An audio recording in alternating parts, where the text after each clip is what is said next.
Hi guys! So ngayon, purchase naman tayo ng accounts.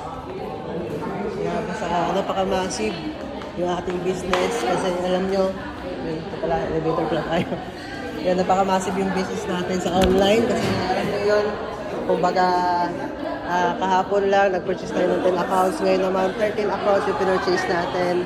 And mga teachers, teachers lahat, no? Teachers lahat ang nag-purchase, no? 13 accounts. So, ganun karami. Saan kayo?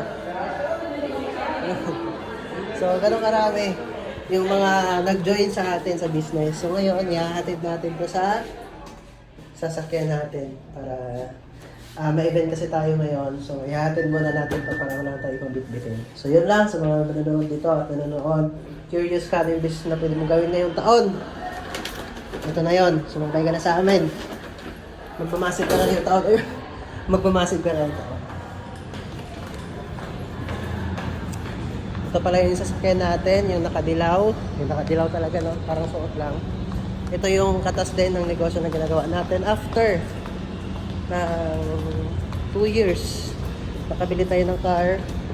Na-hit natin yung first million natin after 7 months of doing the business. And tuloy-tuloy na siya. So, yun talaga, no? Naka-momentum tayo sa business. Pero gano'n naman talaga. Sa simula, medyo mahirap. Pero pag naka-momentum ka na, tuloy-tuloy na. So, yun lang. Sa mga nanonood dito, curious ka kung paano. Ikaw na yung next. Mag-message ka na rin para ma-assist kita dito. Yun lang. See you in my inbox.